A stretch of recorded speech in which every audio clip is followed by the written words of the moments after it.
2018년부터 한국 사회 각계에 미투 운동이 확산되면서 학교뿐 아니라 뉴스와 매체에서도 여성에 대한 성폭력의 실상이 심각하게 드러나고 있습니다. 한국양성평등교육진흥원처럼 성인지 교육을 담당하는 기관이나 전문가들이 그 어느 때보다 더 성인지 교육의 필요성을 강조하는 요즘입니다. 하지만 이에 대해 적지 않은 수의 남성들이 부정적인 반응을 보이며 왜 남자들을 잠재적 가해자 취급합니까? 라고 항변하며 성인지 교육을 거부하고 있는 현실입니다. 잠재적 가해자라는 말 많이 언짢으신가요? 먼저 84세이신 저희 어머니 얘기부터 해보겠습니다.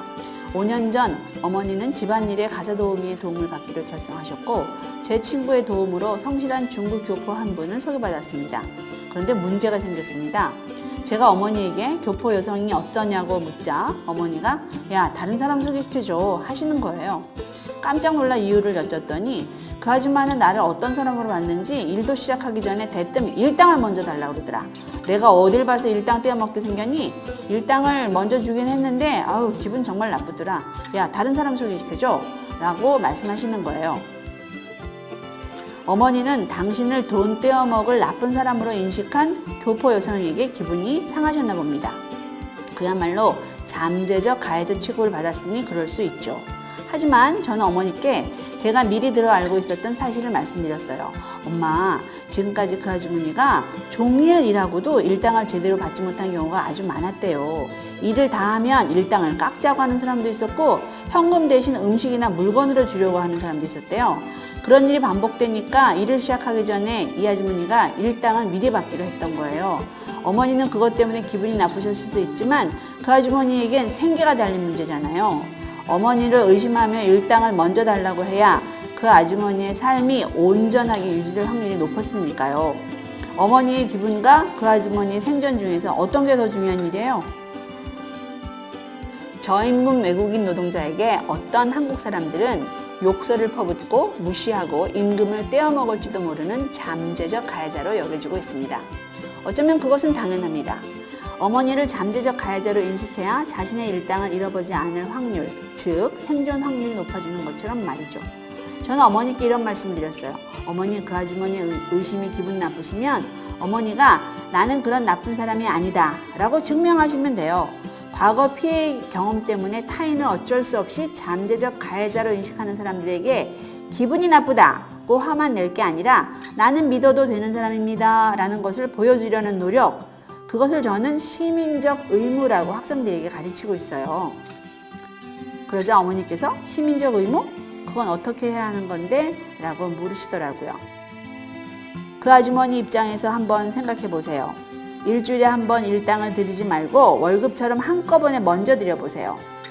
명절이나 생일 때 선물도 드리고 몸이 안 좋을 땐 쉬라고도 하고 그런 방법이 어머니가 돈 떼어먹는 사람들과 다르다는 걸 보여주는 방법이에요. 이후 교포 여성과 어머니는 어떻게 되었을까요? 그 교포 여성은 지금까지 5년째 어머니의 집에 오고 계시답니다.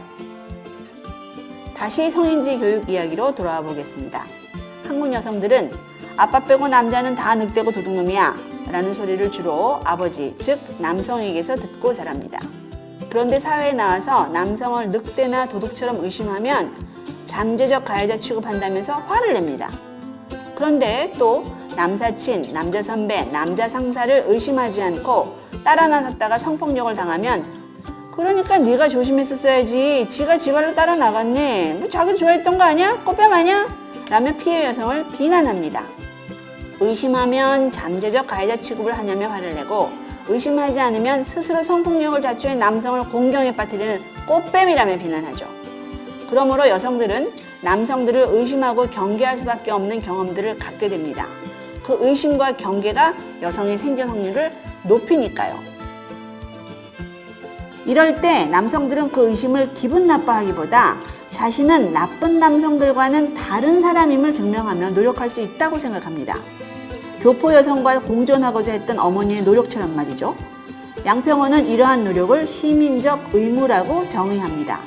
특정 상황에서 남성들과 거리를 유지하고 경계하려는 여성들의 노력이나 남성들에게 성인지적 태도와 감수성을 제시하려는 교육에 대해 왜 남자를 잠재적 가해자로 취급하느냐고 화를 내기보다는 스스로가 가해자인 남성들과는 다른 사람임을 정성스레 증명하려는 노력에 대해 생각해 보는 것은 어떨까요? 누구나 변함없이 갑의 위치에 있거나 을의 위치에 있을 수는 없습니다. 어떤 맥락에서 갑이었던 나는 또 어떤 맥락에서는 을이 될 수 있습니다. 여성도 밤길에는 약자 위치에 있다 하더라도 중국 교포 여성을 고용하기도 하는 갑의 위치에 있을 수 있습니다. 우리 모두가 누군가에게는 갑이면서 또 누군가에게는 을이기도 한 것이죠. 어떤 상황에서 갑의 위치에 있을 때 기분이 나빴다는 입장도 중요하지만 동시에 을의 입장에서 상상해보고 합리적인 행동을 실천하는 것, 그것이 시민적 의무입니다. 성인지 교육은 남성들을 잠재적 가해자로 의심해서 행하는 교육이 아닙니다. 오히려 남성 스스로가 자신은 성폭력을 가하는 남성과는 다른 부류의 사람이라는 것을 증명하려는 노력을 통해 여성들과 평등하게 공존하는 방법을 배우고 시민적 의무를 기꺼이 실천할 수 있도록 돕는 교육인 것입니다. 아직도 성인지 교육에 대해 잠재적 가해자로 의심받는다고 기분 나빠하실 건가요? 여든이 다 되신 어머니가 그러하셨듯 우리 스스로 가해를 저지르는 사람과는 다르다는 것을 증명하는 노력을 멈추지 않아야 합니다. 이러한 노력을 무엇이라 부른다고요? 네, 맞습니다. 시민적 의무. 여러분, 오늘은 가장 가까이 있는 동료나 친구, 선배나 어른들과 이 주제로 이야기를 나눠보는 것은 어떨까요?